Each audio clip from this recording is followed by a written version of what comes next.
1 João, capítulo 1. Aqueles que sabem mais do que nós, dizem que quando você começar a ler a sua Bíblia, você que nunca leu a Bíblia, para começar sempre por essa carta. Você lê ela, depois você vai para onde você quiser. 1 João, capítulo 1, eu vou ler os versículos de 5 a 10. É o apóstolo João, aquele que deitou a cabeça no peito de Jesus. Ele diz assim: a mensagem que dele ouvimos e que anunciamos a vocês é esta: Deus é luz, e não há nele treva nenhuma. Se dissermos que mantemos comunhão com ele e andarmos nas trevas, mentimos e não praticamos a verdade. Se andarmos na luz, como ele está na luz, mantemos comunhão um com os outros, e o sangue de Jesus, seu Filho, nos purifica de todo o pecado. Se dissermos que não temos pecado nenhum, a nós mesmos enganamos, e a verdade não está em nós. Se confessarmos nossos pecados, ele é fiel e justo para nos perdoar os pecados e nos purificar de toda injustiça. Se dissermos que não cometemos pecados, fazemos de Deus um mentiroso, e a sua palavra não está em nós. Que Deus abençoe a leitura da sua palavra.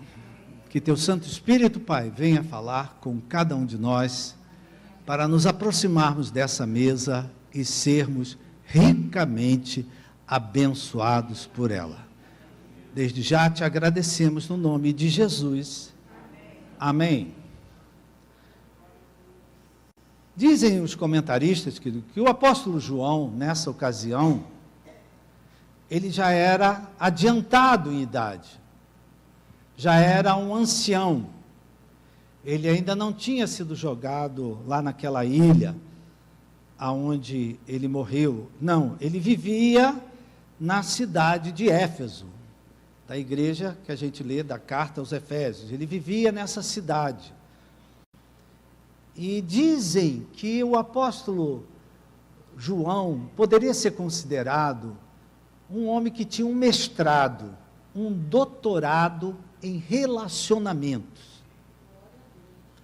Porque ele tinha uma facilidade de se comunicar com todo tipo de pessoas. Se você reparar, essa primeira carta, tem hora que ele fala aos pais, tem hora que ele fala aos jovens, tem hora que ele fala aos filhinhos, tem hora que ele fala aos falsos profetas, tem hora que ele fala aos cristãos, não é? Ele tinha uma facilidade em se comunicar. E ele convivia, querido. Você sabe que a idade, querido, vai nos dando uma experiência que a gente nem percebe que ela vai entrando na nossa vida. E ele tinha uma experiência, porque ele era um homem, ele esteve no colo do Senhor Jesus, ele viu o Senhor Jesus ser sepultado, crucificado, ele viu Jesus ressurrecto. Então ele tinha uma experiência muito grande com o Senhor Jesus. Então, e ele aqui nesse momento da vida em que escreveu essa carta, ele convivia com pessoas com pensamentos diferentes, com pessoas com convicções diferentes. A cidade de Éfeso era cheia de filosofias, era cheia de ideologias, era cheia de conceitos. Paulo depois diz, que era fortalezas de desesperança. Então era uma cidade, querido, que tinha de tudo.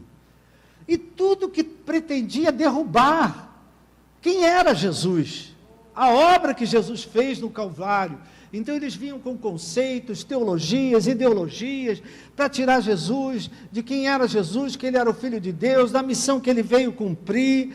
E aí o apóstolo João escreve essa carta, e essa carta Ele manda para todos os cristãos, para todas as igrejas por onde ele já tinha passado. Ele conhecia muitas igrejas, então ele manda essa carta é para todos os cristãos, não é para uma igreja. E ele escreve essa carta com dois propósitos, tem dois para quê aí, se você observar, do versículo 1 ao versículo 4, duas vezes ele diz para quê, por que ele está escrevendo, para quê, qual é o propósito, ele tinha um objetivo, primeiro, que nada viesse a abalar a comunhão com Deus e os irmãos, amém? Que acontecesse o que acontecesse, nada abalasse a comunhão deles com Deus e a comunhão deles com os irmãos. E o segundo para quê? Para que a alegria deles fosse completa, para que a alegria deles fosse plena, para que a alegria deles fosse inteira, perfeita. Então ele está dando a entender, querido, que a falta de comunhão com Deus, com os irmãos, tira a alegria do nosso meio. E a alegria do Senhor é a nossa força. Então, quando eu quebro a minha relação com Deus, eu quebro a minha relação com meus irmãos, eu estou quebrando também a alegria da minha salvação, também vai embora, desaparece, eu perco a alegria. E quando eu perco a alegria, eu perco a força, querido, porque a alegria do Senhor é a nossa força. Então, João escreve essa carta, porque ele sabe, queridos, que quando isso acontece, enfraquece a nossa fé. Quando eu tenho problemas com Deus, fico questionando Deus, mas Deus, por que isso? Mas Deus, por aquilo. Mas esse irmão, como é que pode esse irmão aqui, não sei o quê? Quando eu tenho problema para cá e para cá, a minha fé se abate. Eu fico fragilizado. Eu fico vulnerável, eu fico magoável. Eu fico confuso, eu fico decepcionado, eu fico desapontado. É parecido com o Emaús, né, minha gente? Por quê? O que estava acontecendo lá em Éfeso? Lá em Éfeso, os cristãos estavam se desentendendo. Havia discórdia, havia desunião, havia irmãos se desapontando com irmãos, haviam mentiras, haviam enganos, haviam falsos profetas, havia conflitos com muito ódio. Pega aí, lê a carta que está tudo aí. Não estou inventando não, minha gente. Está tudo aí. Tinham irmãos odiando irmãos. Isso tem alguma coisa a ver com a gente, minha gente? Parecido, né? E aí o apóstolo João, ele acende uma luz ali, no meio daquela escuridão, né? Você já quando entrou num quarto escuro, e você acende um fósforo que seja, uma vela, ilumina, né? Então o apóstolo João, no meio disso tudo, que ele estava vendo acontecer no meio das igrejas, dos cristãos, ele escreve essa carta. E a primeira coisa que ele diz é: Deus é luz e nele não há treva nenhuma. Eu queria que você repetisse isso: Deus é luz e nele não há treva nenhuma. A Bíblia diz que não existe em Deus nem variação de mudança. A Bíblia diz que Deus não muda. Amém? O que ele estava dizendo, querido? Olha só, se Deus é luz, e vocês são os cristãos, vocês são os discípulos de Jesus, vocês também são luz. Aliás, vocês são a luz do mundo. Por exemplo, você pode dizer para o seu irmão: meu irmão, você é a luz da tua casa. Você é a luz da tua família. Você é a luz lá no teu local de trabalho. Você é a luz lá onde você mora. Mais um motivo, né? Tem gente que acredita. Tem gente que não acredita. Amém, queridos? Olha, se Deus é luz, Vocês que estão no mundo, vocês que estão pregando o Evangelho, vocês que estão falando do amor de Deus, vocês que estão no mundo hoje, são os vivos que louvam a Deus. Amém? Tem alguém vivo aqui? Os mortos não conseguem fazer isso. Vocês são a luz do mundo. Jesus disse lá no Sermão do Monte que os olhos são a lâmpada do corpo. Você sabe que você olhando para os olhos de uma pessoa, você sabe mais ou menos como é que ela está. Porque os olhos falam muito da alma. Amém? Já reparou que tem gente que não olha para você? Não olha. Nem olha para você. Às vezes você brilha tanto que a pessoa nem olha para você. E o que estava acontecendo, querido, de trágico no meio dos cristãos? O pior, versículo 6. Versículo 6, ele diz assim: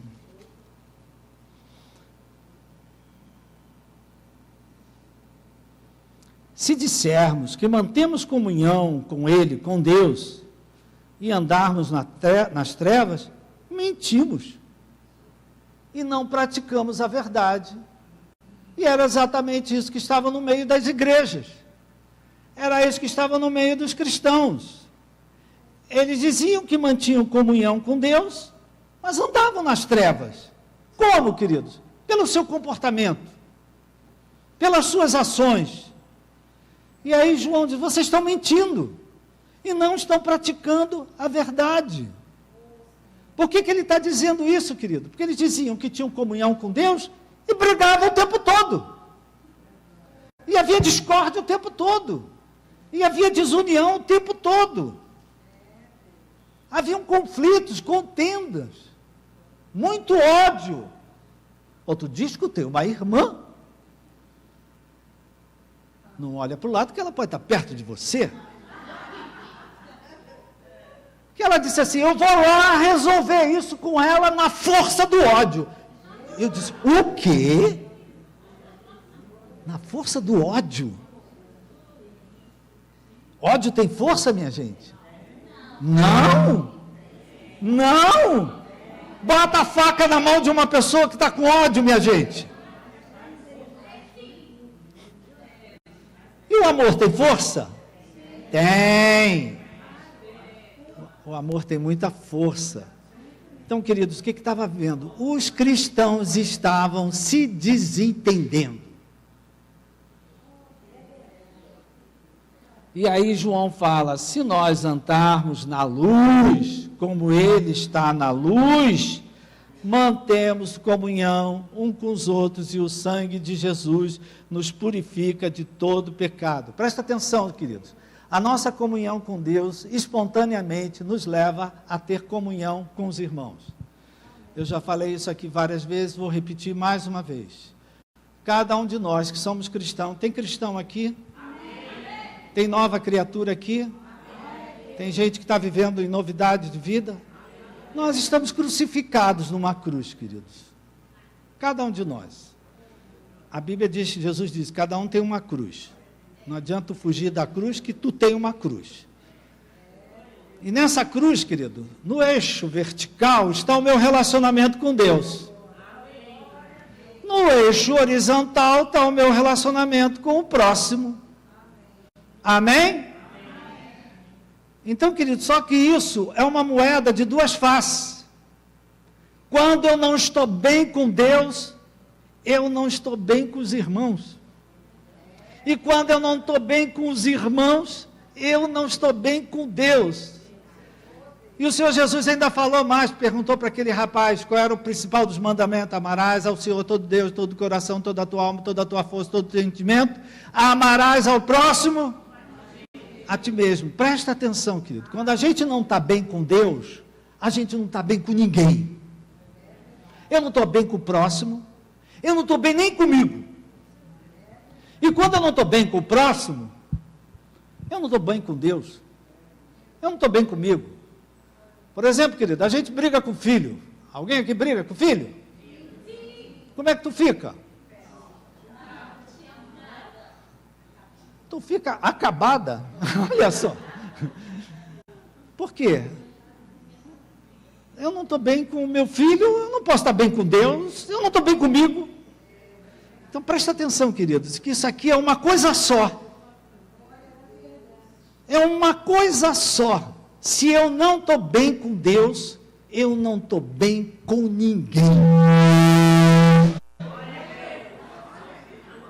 Essa acertou a cabeça do diabo. Amém, querido? João está falando com as igrejas, está falando com os cristãos.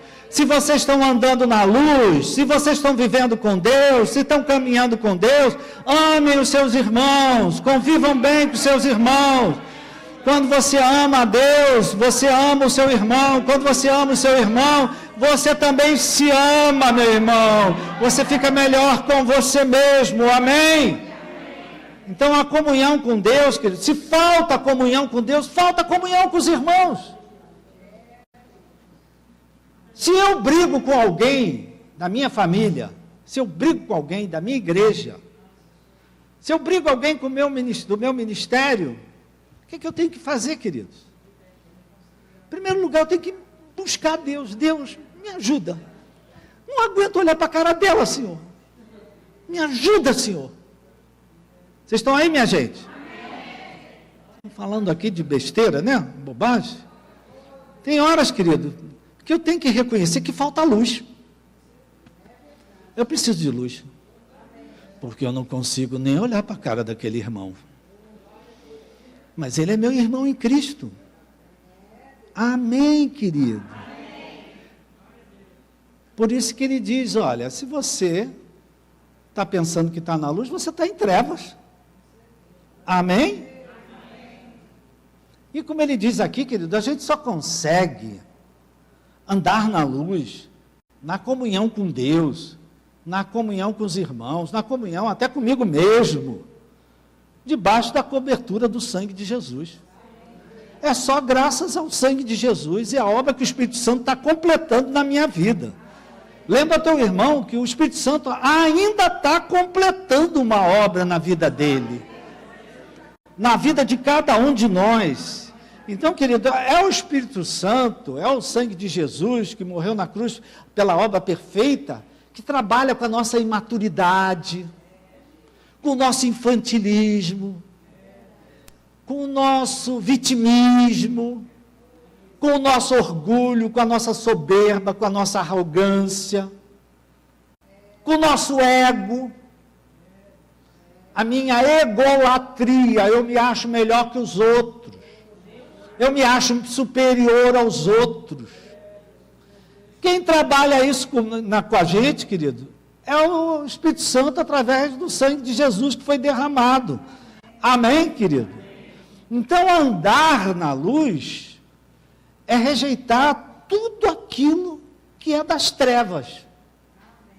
E o que é das trevas? Briga, conflito, discussão, bater boca com o irmão, bater boca com Deus. E tem gente que bate boca com Deus. Como? Onde é que o senhor estava? O que o senhor estava fazendo? Vocês estão me entendendo, minha gente? Quando vocês acham que eu sou maluco, digam amém.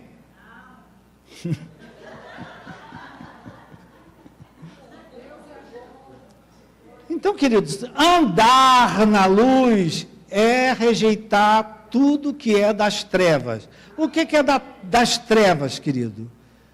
Tudo que é engano, tudo que é mentiroso, tudo que cria confusão, discussão, discórdia. Amém? E ele ainda fala, se a gente diz que a gente não tem pecado nenhum, a nós mesmos nós estamos enganando. Amém? Se eu digo, né, que tem umas pessoas corajosas, não tem pecado nenhum. Quando eu digo, eu não tenho pecado nenhum, isso não é para mim não, eu não tenho treva nenhuma.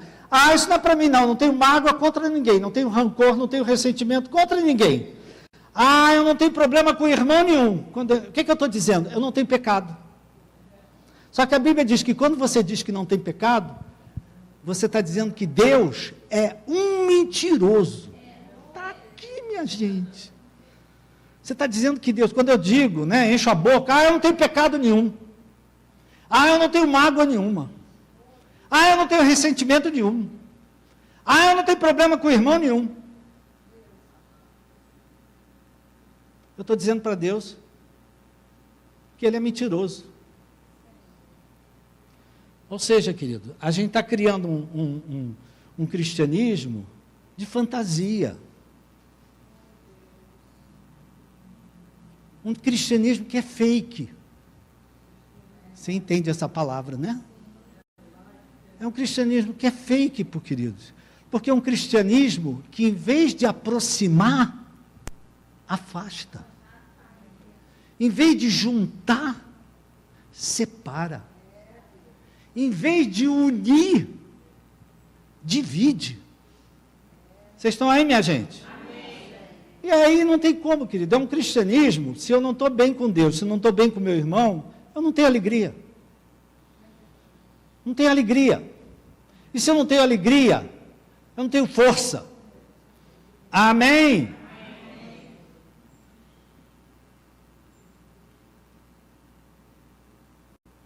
A Bíblia diz, vou repetir, que se os meus olhos forem bons, todo o meu corpo estará cheio de luz. Agora, se os meus olhos forem maus, todo o meu corpo estará em trevas. Você sabe, queridos, que tem pessoas que te olham com olhos bons. E tem pessoas que te olham com olhos maus. Nossa, me olhou de um jeito. Era melhor que tivesse me xingado. Amém, queridos?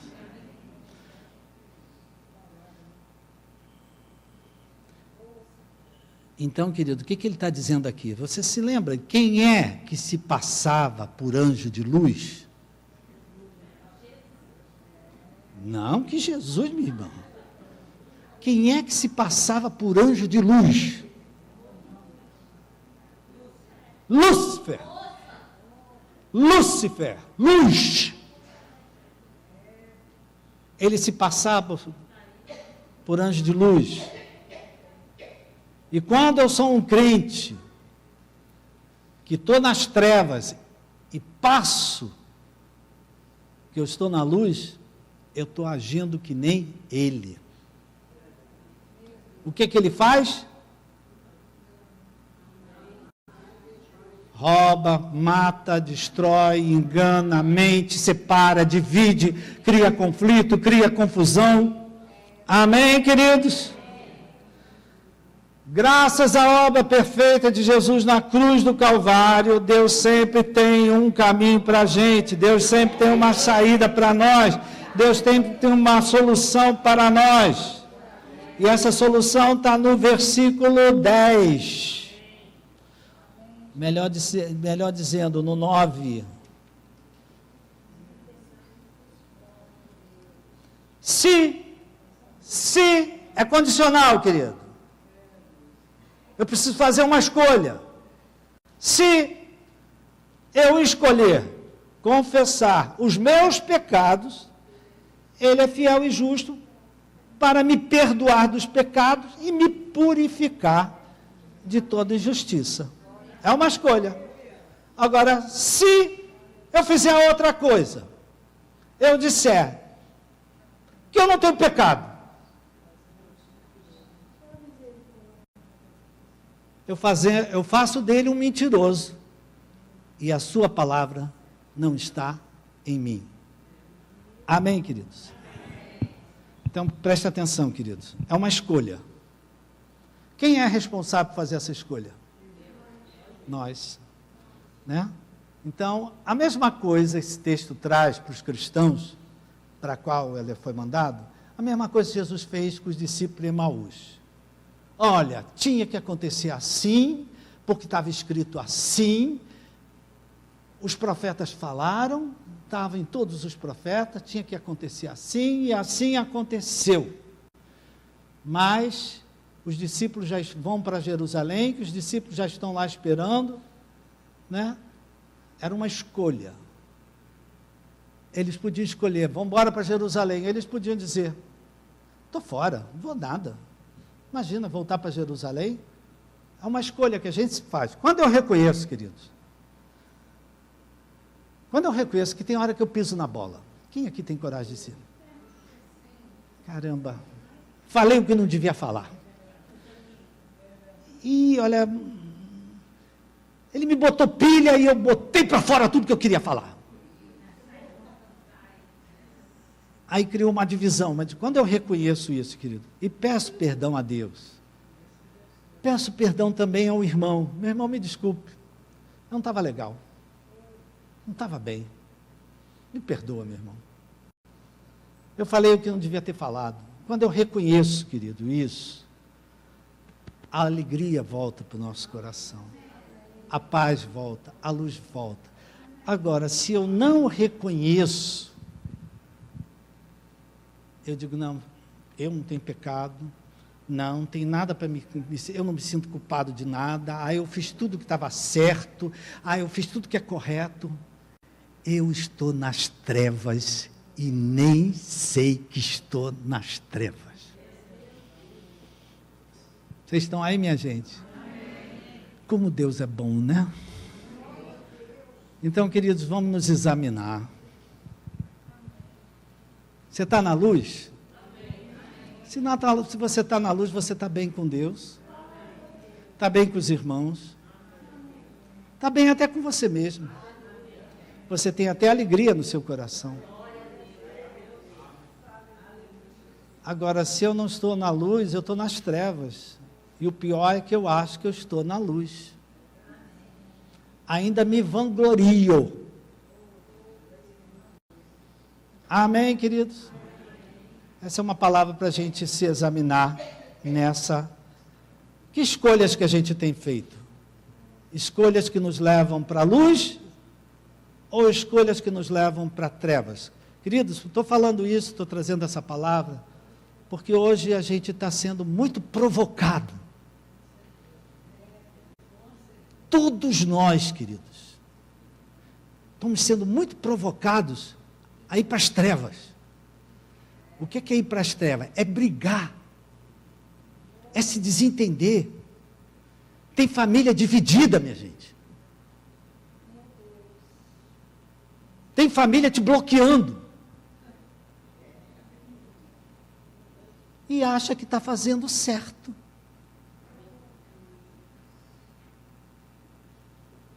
Ou talvez você está bloqueando alguém.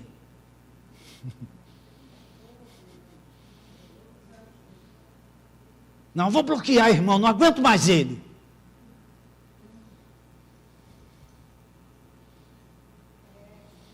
Respira, meu irmão. É teu irmão. Pede graça a Deus. Pede misericórdia a Deus. Amém, queridos? Quando eu estou vivendo em comunhão com Deus, eu estou em comunhão com os irmãos. Essa é uma moeda de dois lados. Quando uma não funciona, a outra não funciona. Você, como eu, já deve ter brigado em casa e veio para a igreja. Já aconteceu isso? Bateu boca em casa e veio para a igreja. Chegou aqui na igreja, que desconforto, que acusação. E o diabo, sabendo, te atormenta. Né? Dá uma de santo agora. Tu deixou tua mulher em casa chorando, e agora dá essa de santo aí.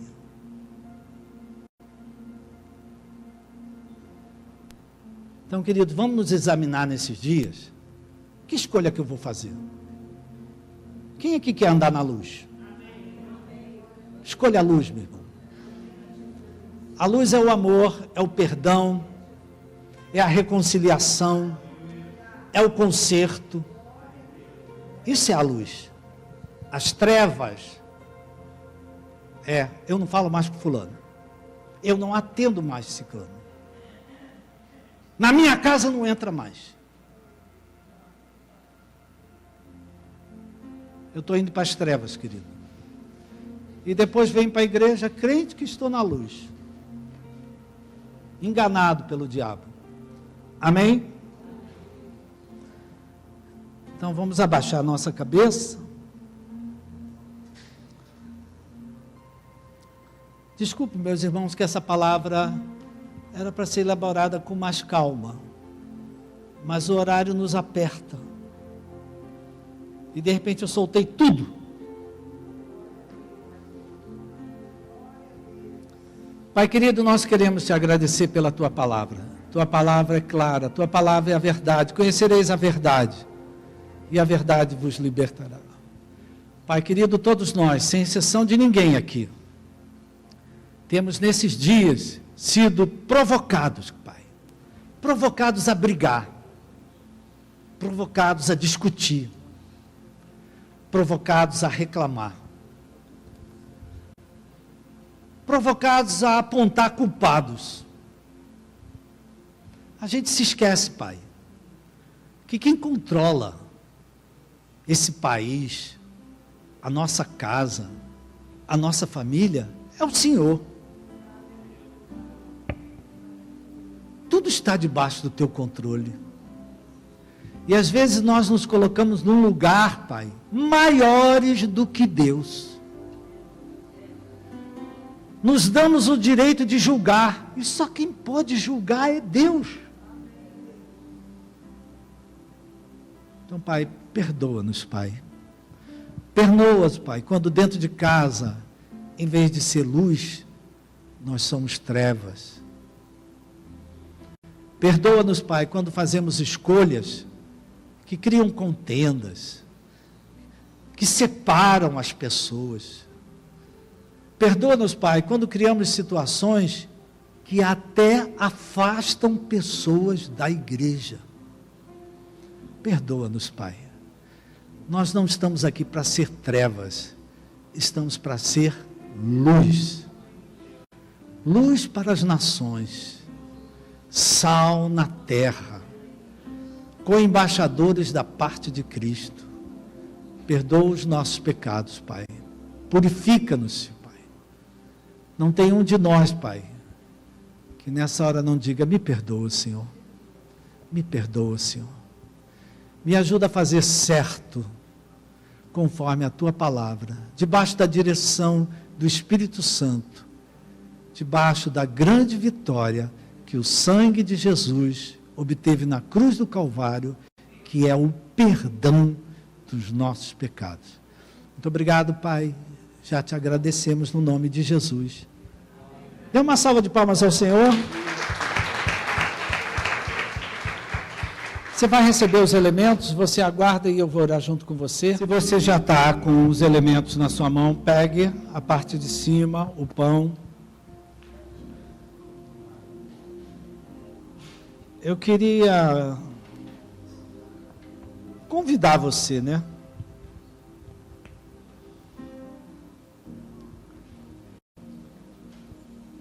Encorajar você a reconhecer que tem horas que nós fazemos escolhas que são trevas.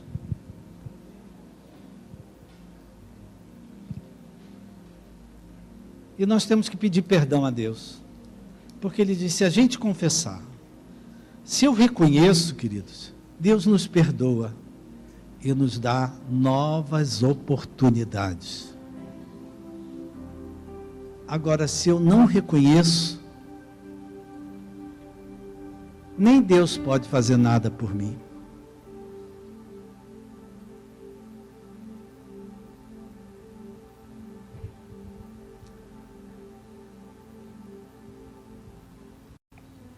Então, antes de participar do pão, você, sozinho, diga para Deus: tem hora, Deus, que eu não consigo, Senhor, o Senhor tem que me ajudar. porque a pessoa me ofende, a pessoa me desrespeita, a pessoa me desvaloriza, a pessoa me diminui. E por incrível que pareça, é um irmão em Cristo. E às vezes a gente não consegue se controlar e entra numa briga, numa contenda, numa divisão. Então nós queremos te pedir perdão, Pai. O que o Espírito Santo está te pedindo da gente, querido, é só a gente reconhecer. É verdade, Senhor. É concordar com Deus que pecado é pecado. Ele só está pedindo isso, que a gente reconheça. Agora, quem nos purifica, nos limpa e nos restaura a alegria é o Senhor. Essa é uma escolha que eu faço. E Pai, no momento que nós estamos com esse pedaço de pão, nos lembramos da morte de Cristo na cruz do Calvário. Quantas coisas Ele padeceu por nós, para que hoje nós tenhamos o perdão, para que hoje nós vivamos em paz, para que nós sejamos sarados das nossas enfermidades, das nossas dores. Eu te peço perdão, Pai.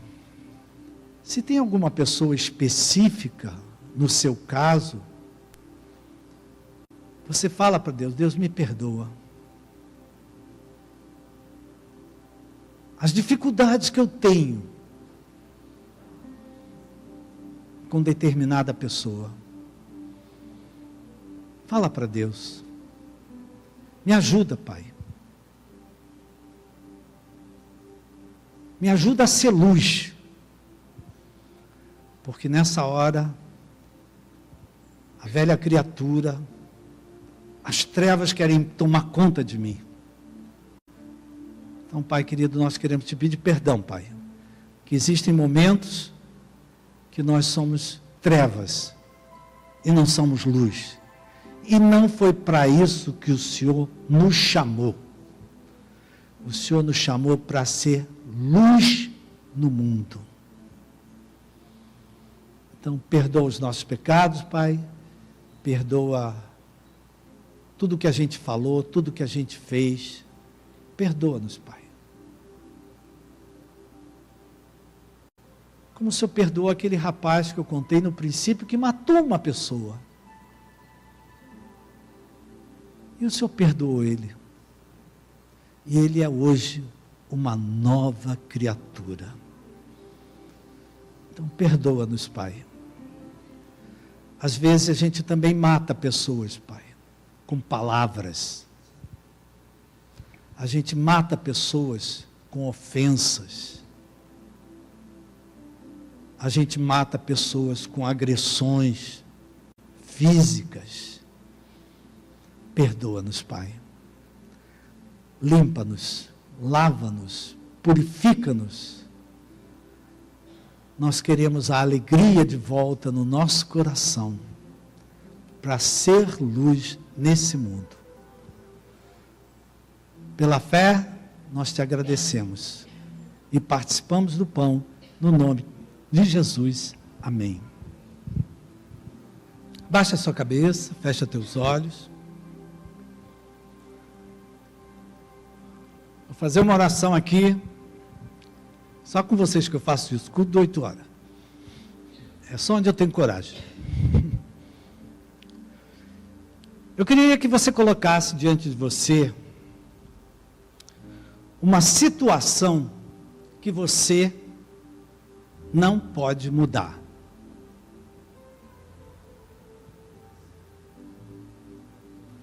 Vamos dar um exemplo. A perda de alguém. Você pode mudar isso? A morte de alguém, você pode mudar? Vocês estão aí? Amém. Obrigado. Situações que você não pode mudar. Talvez uma situação que aos teus olhos não tem como isso mudar.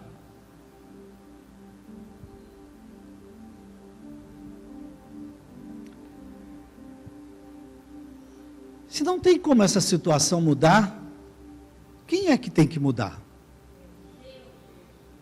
Nós. Talvez eu não possa mudar essa situação, mas eu posso mudar a minha atitude, a minha postura diante dessa situação. Amém? Essa é uma oração que pode provocar uma grande mudança em você. Aleluia. Porque não somos poucos aqui, queridos, que vivemos situações que a gente não pode mudar. Eu não tenho como mudar isso. A gente pode orar, mas mudar. Mas eu posso mudar a minha postura, a minha atitude. Eu tenho fé. Eu posso sair desse lugar de vítima, de derrota, de fracasso, e me colocar num lugar de fé. Eu não posso mais mudar essa situação, mas eu posso mudar a minha maneira de lidar com essa situação. Com fé. Com fé que aquele que pode mudar, mude, se é que tem uma mudança. No caso da morte, não tem como mudar. Mas Deus pode me mudar. Como é que eu vejo a morte de alguém que eu amava tanto? Ou a perda de alguém que eu amava tanto? Obrigado, Senhor. O Senhor pode tudo. O Senhor pode mudar todas as coisas. Eu coloco diante de Ti, Pai, o desafio do meu irmão. Talvez alguns estejam vivendo diante de situações que ele não tem como mudar. E eu quero te pedir, Pai, que aquilo que só o Senhor pode fazer, faça. Mas que o meu irmão, conscientemente, responsavelmente, pare de olhar para essa situação com culpa, com condenação, com derrota, com fracasso. Se Deus está me permitindo viver essa situação, Ele espera que eu viva isso pela fé. Então muda, Pai, meu interior, muda a minha visão, muda a minha postura, muda a minha atitude. Não vou mais olhar para isso como um fracasso, mas vou olhar para isso como uma oportunidade de Deus mudar alguma coisa dentro de mim, na minha vida. Obrigado, Jesus. Na cruz do Calvário, o Senhor derramou teu sangue, e o teu sangue nos garante a vitória. Abençoamos esse cálice e participamos dele no nome de Jesus. Amém. Você pode participar do cálice. Louvado seja Deus.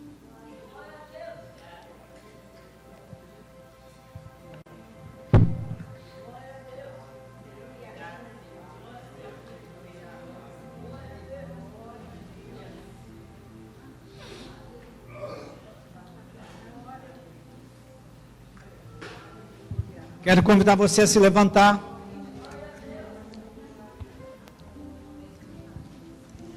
Tem uma pessoa muito querida perto de você. Dá um abraço nele. Dá um abraço nela. Desejo uma semana de alegria. Desejo uma semana de vitórias. Desejo uma semana de restauração. Dá um abraço. Abençoa a vida dele, abençoa a vida dela.